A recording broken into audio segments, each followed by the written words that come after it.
Paul Berthelot, L'Évangile de l'heure. Chapitre 1er. J'ai entendu un homme qui prêchait par les champs, les villages et les villes, et qui disait « Je ne suis pas celui qui marque l'heure, mais je viens vous annoncer l'heure prochaine. Celui qui marque l'heure vient derrière moi. Il est plus grand que moi, il est plus fort que moi. Son nom est Peuple, et en ce moment il dort. Mais je sais qu'il va s'éveiller, et c'est alors qu'il marquera l'heure. Il ne viendra pas prêcher des paroles inermes, mais son signe sera sang et feu. Car il égorgera la vache stérile, et le mauvais grain sera jeté au feu. Alors bien des choses seront changées de fond en comble, et les premiers seront confondus avec les derniers. Bienheureux ceux qui seront prêts en ce temps, car le jour de leur règne sera advenu. Bienheureux les pauvres, car ils n'auront rien à perdre et tout à gagner. Bienheureux ceux qui servent, car ils goûteront l'air frais de la liberté. Bienheureux ceux qui ont faim maintenant, car ils seront rassasiés. Bienheureux ceux qui pleurent aujourd'hui, car ils auront sujet de rire. Mais malheur à ceux qui ne seront pas prêts, car ils gémiront. Il est trop tard, il est trop tard. Et quelques-uns voudront feindre, et tenteront de dire « Me voici, je suis prêt ». Mais leur voix s'éteindra dans leur bouche, et la mort passera sur eux. Alors malheur aux riches, car ils perdront tout. Malheur à ceux qui commandent, car personne ne leur obéira. Malheur à ceux qui se gorgent de superflu, car il leur manquera jusqu'au nécessaire. Malheur surtout à ceux qui rient maintenant, car ils auront sujet de pleurer. Or, je vous le dis, préparez-vous dès aujourd'hui, car voici que l'heure approche. Pour que votre cœur ne tremble pas dans votre poitrine, et que votre esprit ne se trouble point, mais que vous vous réjouissiez avec bonheur, et que vous sachiez ce que vous avez à faire. Détachez d'abord vos cœurs des richesses personnelles, et ne songez pas à travailler à votre seul profit. Car celui qui cherche sa fortune personnelle la perdra, et celui qui renonce à elle se trouvera riche. Car celui qui veut être riche deviendra l'ennemi de tous, et celui qui dit « je n'ai rien » sera riche de tout l'avoir commun. Celui qui veut travailler pour son seul profit ne peut rien faire de bon et de durable. Il n'ose planter un arbre, ni bâtir une maison, car bien d'autres en jouiront après lui demain peut-être. Mais celui qui travaille pour tous profite du travail de tous. Car dans ce temps-là, rien n'appartiendra à personne, mais tout appartiendra à tous. Étouffez aussi les pensées d'orgueil et de mépris et de domination sur vos semblables. Celui qui veut s'asseoir à la première place sera repoussé à la dernière et confondu dans la foule. Et celui qui veut s'élever sur les autres et commander souffrira l'affront du refus d'obéissance. Parce qu'en ce temps-là, personne n'obéira plus aux hommes, mais à la seule raison. Ainsi parlait cet homme, et les gens se groupaient autour de lui, et demandaient « Quel est son nom, quelle est sa patrie, et quelle est cette heure dont il parle ?» Mais il dit « Mon nom est quelqu'un, ma patrie la terre, et l'heure que j'annonce est celle des comptes à régler. » Chapitre 2. Comme il passait dans un village, les paysans s'assemblèrent autour de lui, et ils lui dirent « Toi qui annonces l'heure, dis-nous ce qu'il faudra faire alors. » Il leur dit « Quand l'heure sonnera, réunissez-vous et réjouissez-vous en commun. Tuez le porc gras et la vache grasse, et tirez le bon vin du cellier. Et mettez une grande table dans la maison commune, et rassasiez-vous, et divertissez-vous tous ensemble. Que celui qui vit dans sa maison y demeure, et celui qui vit dans une maison louée ne paie plus de loyer. Et que celui qui n'a pas de maison convoque les autres et leur dise « Aidez-moi à bâtir ma maison. » Que celui qui a un champ le cultive, celui qui a un métier le travaille, que l'abeille donne autant qu'elle peut de cire et de miel. Et dans la maison commune, ayez 2 livres, où chacun viendra écrire. Sur le premier, ce qu'il peut donner, sur le second, ce dont il a besoin. Et donnez à chacun ce dont il a besoin autant que possible, sans mesurer ce qu'il peut fournir. Car le fort n'a pas de mérite à être fort, ni le faible n'est coupable d'être faible, ni l'habile n'a de mérite à être habile, ni le maladroit n'est fautif de l'être. Mais chacun doit être jugé selon son bon vouloir. qui a fait ce qu'il pouvait, est quitte envers tous. Ces choses ont déjà été dites, mais bien peu les ont comprises. Paix sur terre aux hommes de bonne volonté. Et si quelqu'un est accusé de ne pas faire ce qu'il peut, ou demander plus que selon ses besoins, réunissez les hommes mûrs et les femmes d'expérience, et examinez le cas avec bienveillance et charité. Et demandez-lui s'il veut vous donner ses raisons de procéder ainsi. Et s'il n'en donne point, laissez-le en paix, mais ne lui donnez que le nécessaire. Mais s'il prétend avoir le droit d'être oisif et de vivre aux dépens des autres, chassez-le d'entre vous et ne le laissez pas revenir, comme il a été dit, l'oisif ira loger ailleurs. Or les paysans lui dirent, mais notre village ne fournit pas tout ce qu'il nous faut. Il nous faut des habits et des outils de fer, et des choses qu'on ne fait qu'à la ville. Alors il leur demanda, mangez-vous tout le blé que vous récoltez, toute l'huile que vous faites? Ils répondirent, non, chaque année nous vendons tant de sacs de blé et tant de mesures d'huile. Il leur dit alors, donc vous écrirez à ceux de la ville, notre village peut disposer de ce blé et de cette huile. Mais nous avons besoin de ceci et de cela, dont vous donnerez la relation. Et ceux de la ville feront le possible pour vous donner ce dont vous avez besoin, voyant que vous faites ce que vous pouvez selon vos forces. Mais dans ce temps-là, il viendra à vous beaucoup d'hommes et de femmes qui ne voudront pas demeurer à la ville. Les uns avec des discours vains et stériles, les autres désireux de travailler avec vous. Vous les éprouverez à leurs fruits, observant quelles sont leurs œuvres, et jugeant chacun non d'après ce qu'il dit, mais d'après ce qu'il a fait. Et les paysans discutaient entre eux sur cette heure. Chapitre 3. Dans un champ qu'il traversait, il vit un homme qui travaillait avec une lourde houe. Et cet homme peinait depuis 3 jours, et le champ n'était pas encore préparé. Alors il lui dit, « Pourquoi ne laboures-tu pas avec la charrue? Ton champ serait déjà prêt. » Mais l'homme répondit, « Mon champ est si petit et je suis si pauvre que je ne puis travailler avec la charrue. » Or il y avait là beaucoup d'autres paysans qui peinaient avec la houe.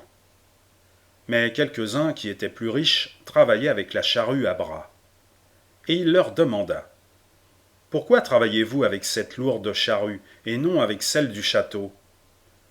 Ils lui dirent, « Nos champs sont si petits et nous sommes si pauvres que nous ne pouvons louer la grande charrue. » Alors il leur dit, « Quand sonnera l'heure, renversez ces murs, comblez ces fossés, arrachez ces haies et faites tous un seul champ. Et prenez dans le hangar du château la grande charrue, et labourez ce grand champ d'une seule fois. Et quelques-uns feront ainsi le travail de tous avec moins de peine.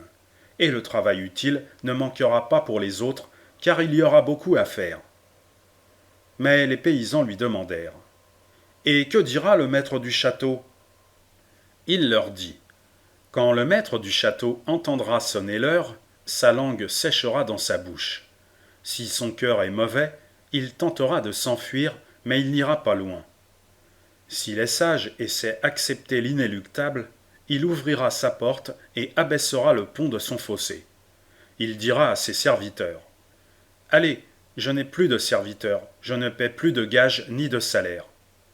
Qui veut rester avec moi, reste, qui veut s'en aller, s'en aille. Quant à moi, je vais travailler comme je sais et comme je peux. » Mais malheur à lui s'il est gonflé d'orgueil, car le dernier de ses laquais sera son égal. Et il leur dit cette parabole. Il y avait un homme pauvre qui travaillait dans la vigne d'un homme riche, dur de cœur.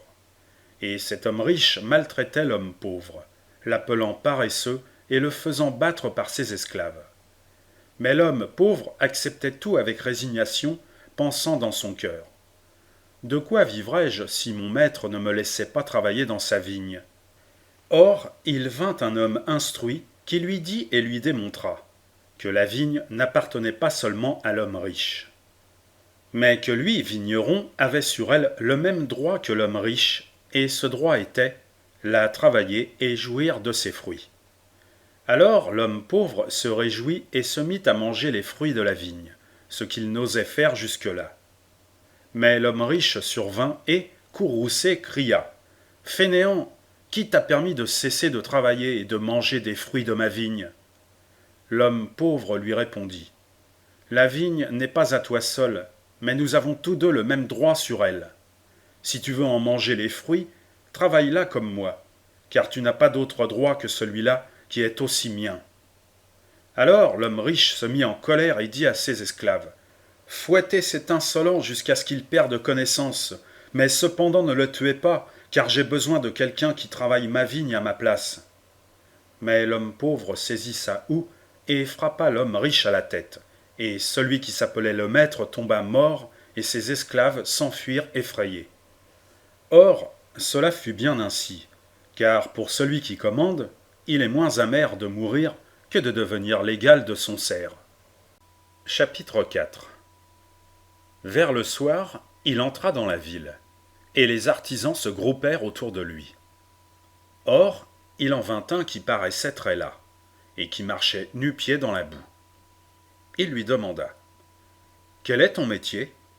Et l'artisan répondit « 10 heures par jour, je travaille à la fabrique de souliers. » Et il vit une femme aux yeux rougis, qui était vêtue de haillons reprisés. Il lui demanda « Et toi, que fais-tu » Elle répondit « Nuit et jour, je couds pour un grand magasin de confection. » Alors il leur dit « Quand sonnera l'heure, descendez des faubourgs au cœur de la cité. Ouvrez ces magasins, et vêtez-vous sans crainte, ainsi qu'il vous plaira, car vos mains l'ont créé. Non pas cependant comme les singes qu'on montre au cirque, ainsi qu'il convient à des hommes doués de raison. » Or, la nuit s'approchant, le peuple se dispersa, mais ceux qui sont sans domicile l'accompagnèrent à travers les rues. Et il passait par les grandes places et les larges avenues, pleines de monuments et de palais superbes. Il demanda « Qui dort dans ces vastes demeures ?» Et ils répondirent « Personne. Car ceci est une église, ceci un tribunal, ceci est un ministère, et ceci une banque. » Alors il s'assit sur un banc près du parc et dit « Dormons ici. » Mais ils l'avertirent, disant « Camarade, c'est défendu. » Il répéta « Les renards ont leur terrier et les corbeaux leur nid, mais l'homme ne sait pas où reposer sa tête. Quand vous entendrez enfin sonner l'heure, envahissez ces quartiers luxueux, ouvrez ces palais et ces monuments, et venez les habiter sans crainte. Car il convient que ceux qui sont aujourd'hui sans domicile aient alors de belles demeures. » Mais au coin de la rue, une prostituée l'appela et lui dit « Viens faire l'amour avec moi. » Et elle voulut l'entraîner. Mais il lui dit « Ta voix sonne faux et ton visage n'est pas sincère. Je ne veux pas de cet amour que tu vends. » Alors le phare de la femme tomba, et elle gémit. « J'ai faim, et j'ai un petit enfant dont le père est parti, et qui a faim aussi. » Mais il lui demanda « Pourquoi ne travailles-tu pas comme les autres pour gagner de quoi vivre, toi et ton enfant ?» Elle dit « Quoi ? On m'a chassée de la fabrique quand je suis devenue grosse, et j'ai perdu l'habitude de travailler. Et puis, si tu savais comment ils paient le travail des femmes, tu ne me dirais pas de pareilles choses. Si tu ne veux pas de moi, laisse-moi chercher un autre homme, qui nous donnera de quoi manger pour demain. » Alors il lui dit « Femme, il va sonner 1 heure, où ton enfant et toi pourrez vivre sans que tu vendes de faux amours. Et personne d'ailleurs ne voudra plus de ce faux amour, car l'amour vrai sera désormais franc et libre. » Et comme il restait seul, pensif au coin de la rue, un homme armé, qui l'observait, vint et lui toucha l'épaule, lui disant « Il est défendu de stationner ici. » Mais il lui demanda « Et toi, qui es-tu » L'homme armé répondit « Je suis le veilleur de nuit, et je fais mon service, obéissant aux ordres qu'on m'a donnés. Car il y a dans ces palais des richesses innombrables, et si les voleurs y entraient, quand je suis de service, je serais sévèrement puni. » Mais il lui demanda « Ces richesses sont-elles à toi, ou t'en donnera-t-on une partie ?» L'homme rit et dit « Je n'ai rien à moi que mon petit salaire. » Alors il dit « Ainsi le chien garde les richesses de son maître, et on lui donne en paiement un os et des coups de fouet. » Chapitre 5. Dans le temple, il y avait une cérémonie, et grand concours de peuple, de clercs et de dévots. Et quelqu'un lui demanda Que sera-t-il de ceci? Il répondit, Qu'en sais-je? Mais ils ont bien sujet de crainte. Car il est dit de ce jour à propos d'eux, le miséréré est passé, les cloches de mort se taisent. Mais le serviteur du temple, l'entendant, cria, Cet homme blasphème, qu'il s'éloigne d'ici. Et il s'amassa une foule de clercs et de dévots qui voulaient le chasser du parvis. Mais il leur dit, Malheur à vous, clercs et dévots, qui fermez au peuple le paradis terrestre, qui n'y entrez pas et n'y laissez personne entrer. Malheur à vous, clercs et dévots, sépulcres blanchis qui paraissaient propres au dehors, mais dont l'intérieur est plein de vermine et de pourriture. Malheur à vous, clercs et dévots, qui remuez terre et mer pour faire des convertis, et qui les rendez 10 fois plus pervers que vous-mêmes. Malheur à vous, clercs et dévots, qui dévorez l'avoir des veuves et des orphelins, sous le prétexte de prières et d'œuvres pieuses. Malheur à vous, clercs et dévots, qui prêchez la pauvreté et l'abstinence, et qui amassez des richesses, et êtes avides d'honneur et de pouvoir. Alors un homme politique lui dit, Homme, en disant cela, tu nous offenses nous aussi. Mais il répondit, Malheur à vous aussi, législateurs et moralistes, qui chargez le monde de lourdes règles que vous ne touchez pas du doigt. Malheur à vous qui édifiez des statues à ceux que vos pères ont tués, et qui continuez à tuer ceux qui disent les mêmes choses. Car il vous sera demandé compte de tout le sang versé pour soutenir votre puissance. De tous ceux qui sont venus annoncer une part de vérité et que vous avez tués, brûlés, étranglés, décapités, fusillés, de ceux qui sont morts dans les cachots, sous le soleil de Cayenne ou sous la neige de Sibérie, de tout ce sang, de toute cette douleur, il vous sera, je vous le dis, demandé compte avant que cette génération ne passe. Et le peuple se groupait autour de lui, murmurant. Celui-ci est trop hardi, il ne parlera pas longtemps. Mais il leur dit cette parabole. Un homme, en mourant, laissa un riche verger en héritage à ses 2 fils. Or, le plus jeune de ses fils savait lire et écrire, mais il était plein d'astuce et de malice. L'autre était simple et bon, mais il n'avait jamais rien pu apprendre, car il travaillait sans cesser, faisant chaque jour la tâche de son frère, outre la sienne. Or, quand le père mourut, le plus jeune prit un papier et écrivit sur ce papier 1000 folies et 1000 absurdités. Et le présentant à celui qui ne savait pas lire, lui dit « Ce papier est le testament des volontés de notre Père. Voilà ce qu'il nous enjoint. Moi, je dois tenir les comptes, dire les prières et faire des choses mystérieuses que tu es trop simple pour comprendre. Et toi, tu dois cultiver le verger, tailler les arbres, soigner les rochetons et greffer les sauvageons.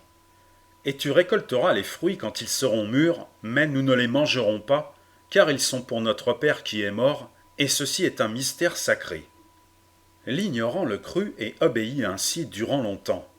Mais un jour il apprit à lire. Et il lut le prétendu testament de son père, et vit que ce n'était que 1000 folies que son frère avait inventées. Et il surveilla son frère, et le surprit, qui mangeait à lui seul les fruits du verger. Et il jetait tout ce qu'il ne pouvait conserver, pour que son imposture ne fût pas découverte. Alors il s'indigna dans son cœur contre ce frère imposteur, et le chassa violemment loin du verger. Or les clercs et les hommes politiques, entendant cela, furent saisis de rage, car la vérité est une épine cruelle. Et ils commencèrent à lui poser des questions insidieuses pour le saisir en faute contre la loi et le faire tuer. Chapitre 6. Un élève clerc s'approcha de lui et lui demanda « Maître, devons-nous respecter la loi ?» Mais il répondit « Jeune serpent, pourquoi m'appelles-tu maître ?» Il n'y a en vérité ni disciple ni maître, car le maître lui-même peut apprendre beaucoup de son propre disciple. Pour ce qui est de respecter la loi, écoute. Respecte-toi, cela suffit maintenant comme toujours. Or, il passait une troupe de recrues, et un homme lui demanda pour le tenter. Faut-il que les jeunes gens acceptent d'être soldats, ou doivent-ils refuser le service et s'enfuir ? Il répondit. Planche pourrie, on te prendrait pour un homme et tu es un piège. Je ne viens pas dire ce qu'il faut faire aujourd'hui, j'annonce l'heure qui vient, afin que chacun se prépare. Alors ceux qui seront prêts sauront ce qu'ils ont à faire, en quelque lieu qu'ils se trouvent. Mais l'un d'entre eux, qui se vête comme tout le monde, pour ne pas éveiller la défiance, lui demanda « Toi qui parles si sagement, que nous conseilles-tu de faire, si la guerre éclatait entre ce pays et un autre ?» Il lui dit « Masque sinistre, qui suis-je pour donner des conseils ? Je n'ai pas de patrie à défendre, ma patrie n'est pas encore de ce monde. Mais sache que si la guerre fait une menace seulement, il est à croire qu'au bruit s'éveillera celui qui doit marquer l'heure. Et qui peut dire ce qui arrivera de ce pays et des autres quand les hommes entendront l'heure sonner ?» Un autre lui demanda « Faut-il payer l'impôt à l'État ?» Il répondit « Race aux oreilles bouchées. Voici 2000 ans qu'on t'a dit « Rends à César ce qui est à César. Rends-lui les monnaies frappées à son effigie et les billets gravés à son nom, tu n'y perdras guère. Car tout cela ne vaudra pas grand-chose quand l'heure des comptes aura sonné. D'ailleurs, aujourd'hui, le pauvre paie l'impôt sans le vouloir ni le savoir, et quant aux riches, que les larrons s'arrangent entre eux. » Mais un autre homme lui demanda « Tu dis que les riches sont des larrons, mais ce manteau que j'ai acheté n'est-il pas à moi ?» Mais il lui répondit « Qu'en sais-je, moi ? C'est toi seul qui le sais dans le secret de ta conscience. Ce dont tu as besoin pour vivre et pour travailler, cela est à toi légitimement, car le besoin seul justifie la possession. Mais combien de fois ne vous a-t-on pas répété que celui qui conserve ce dont il n'a pas besoin vole celui qui en a besoin ? Va, quand l'heure que j'annonce aura sonné, tu ne demanderas à personne si ce manteau est à toi. » Et une femme s'approcha et lui demanda « Les enfants ne doivent-ils pas payer d'amour la vie qu'on leur a donnée ?» Mais il répondit « La vie que vous leur donnez, vaut-elle vraiment qu'ils vous en remercient ?» Et il ajouta « Tu vois cette fille criblée de plaies, dont la vie n'est qu'un supplice affreux et un incessant martyre, elle doit cette heureuse vie à sa mère, qui, dès qu'elle l'eut conçue, essaya de s'en délivrer par des remèdes clandestins. Or, aujourd'hui, cette fille sait cela. Peut-elle payer d'amour la vie qu'on lui a donnée de cette façon ? Quand l'heure aura sonné, il n'y aura plus ni père ni fils suivant la chair, mais celui-là sera père ou fils qui méritera le nom par ses œuvres. » Et tous étaient confus et furieux à cause de ce qu'il disait, mais ils ne savaient que lui répondre. Et ils n'osaient pas l'offenser publiquement à cause de la foule qui se pressait autour de lui, avide de l'entendre. Mais ils disaient entre eux « Cet homme blasphème sur tout ce qu'il y a de plus sacré. » Et ils songeaient au moyen de le perdre et d'étouffer sa voix. Chapitre 7. Cependant, les paroles qu'il disait se répandaient par la ville, et les docteurs et les étudiants l'écoutaient avec attention. Et l'un d'eux dit « L'heure que tu nous annonces, c'est la science, et nul autre qui la marquera. » Mais il dit « Votre science est une lumière bien belle, sans doute, mais sur laquelle on a renversé un grand boisseau, car il y a des millions de cerveaux dignes de la connaître et d'aider à ses progrès qui gémissent dans l'ignorance, parce qu'on les a courbés dès leur plus tendre enfance sur une tâche épuisante et machinale. » Un autre dit alors « Il faut répandre l'instruction primaire et rendre par des examens l'instruction supérieure accessible à tous. » Mais il dit « L'instruction que vous imposez aux enfants est bonne à les dégoûter à tout jamais d'apprendre, car tout y choque la logique et la saine raison, depuis la forme des lettres, l'orthographe et la grammaire. Et vous exigez que l'enfant prouve par examen s'être soumis à tout cela avant de lui permettre d'aborder la vraie science. Or, un maître d'école dit « Ne faut-il pas cependant apprendre les règles de parler et d'écrire correctement ?» Mais il dit « Cet homme est semblable à un hanneton attaché au bout d'un fil tournant toujours dans le même cercle. Qu'est-ce en effet qu'écrire et parler correctement pour lui, sinon les règles qu'il enseigne ?» Mais un docteur dit « Ne faut-il pas conserver pieusement les usages et les traditions de nos pères ?» Il lui répondit « Embaumeur de choses mortes, laisse-les pourrir en paix et ne nous encombre point de momies. » Mais un législateur vint et lui dit « Il est vrai que les lois sont souvent injustes, il faut en faire de nouvelles. » Il dit « Chaque loi que vous faites est grosse en naissant de crimes, qui n'auraient pas existé sans elle. Car elle prétend empêcher de se produire un effet dont elle ne saurait atteindre la cause. Cherchez les causes des délits et des crimes et détruisez-les. Alors vous n'aurez plus besoin de loi ni de supplice. Alors un moraliste lui dit : L'homme souffre parce qu'il est avide de jouir et que sa nature l'incline au mal. Mais il dit : Sa nature l'incline à vivre, à rechercher le bonheur et fuir la souffrance, et ceci n'est point mal. Ceux qui enseignent le contraire sont des guides aveugles, impuissants à lutter contre la douleur universelle, qui conspuent le plaisir pour que l'homme accepte d'y renoncer et glorifie la souffrance pour qu'il s'y résigne, ce qui est excellent pour quelques-uns. Mais le moraliste lui dit : Selon toi, n'y a-t-il donc ni bien ni mal ? Il répondit : Descend des nuages à terre. En vérité, je vous le dis, tout ce qui est bon est bien, tout ce qui est mauvais est mal. Il est bien de vivre intensément, satisfaisant tous ses besoins, et d'être en harmonieux accord avec ses semblables, parce que tout cela est plaisir et joie. Il est mal de s'étioler dans l'ombre d'une prison, mortifiant sa chair, et de vivre en désunion avec les autres hommes, parce que cela est tristesse et douleur. Il est bien d'être heureux, il est mal de souffrir, toute autre loi n'est que mensonge. Ce que la science doit enseigner aux hommes, c'est ce qui est réellement bon, et ce qui est mauvais sous l'apparence du bon.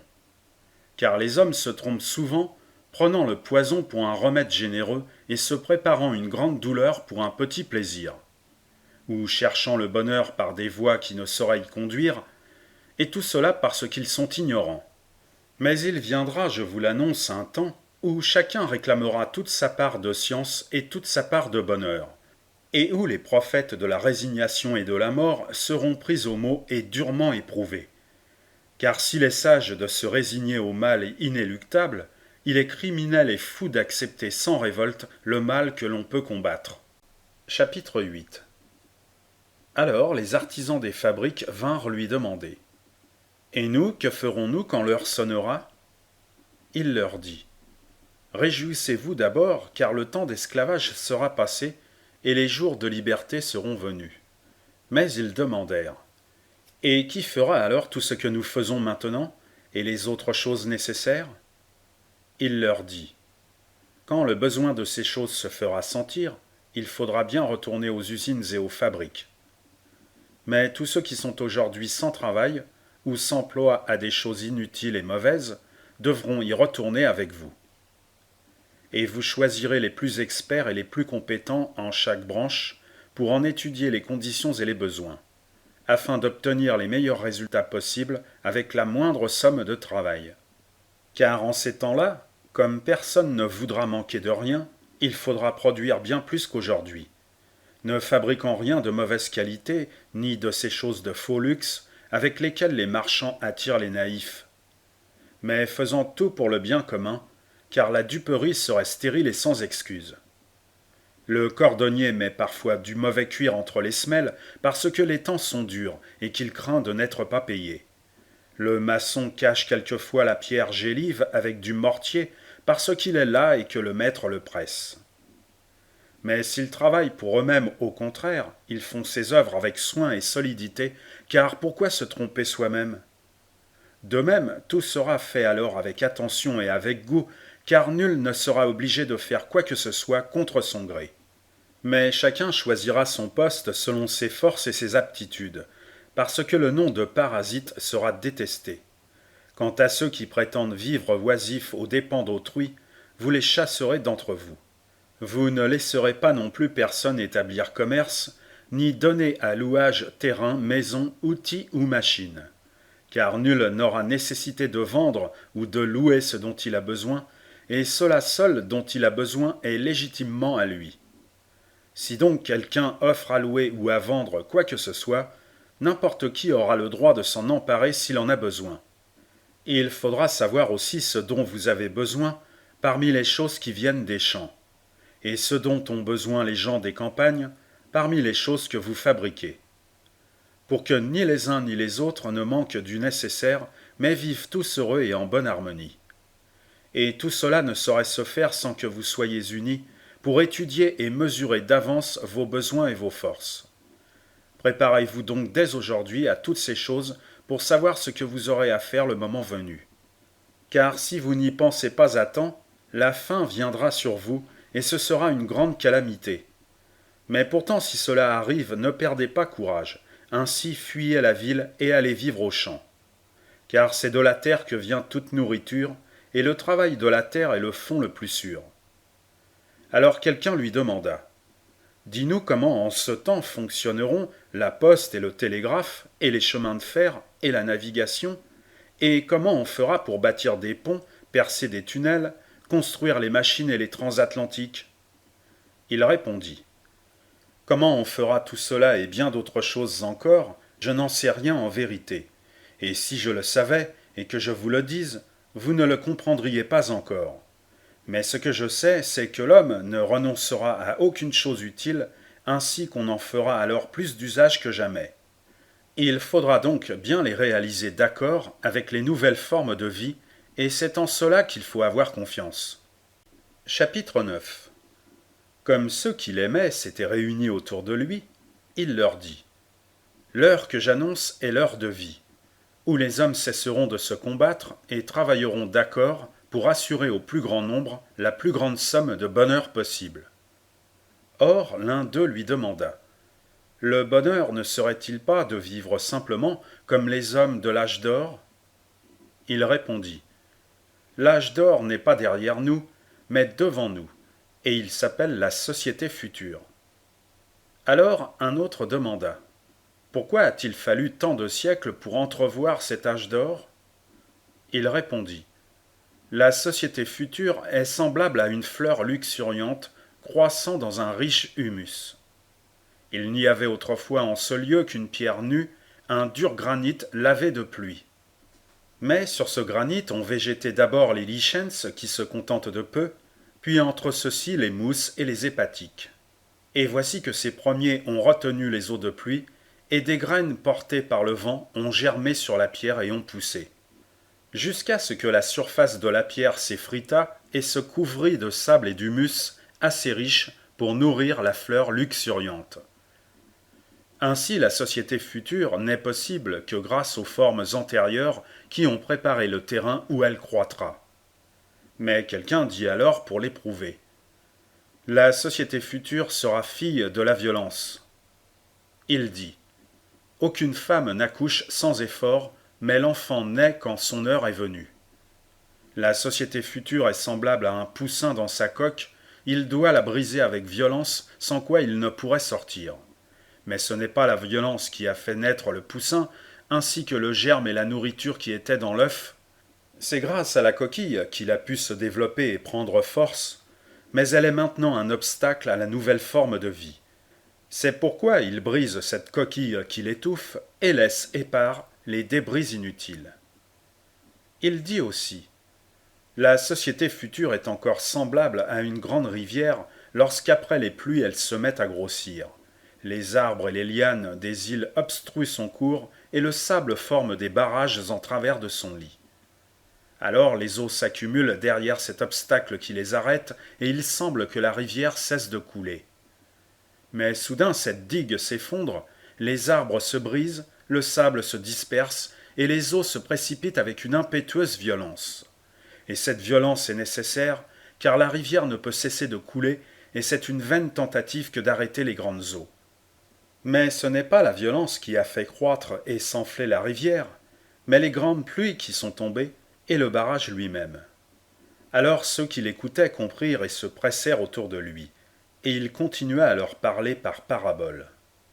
Mais il arrive que les eaux, en rompant le barrage avec violence, sortent de leurs lits et ravagent les champs et les maisons des hommes.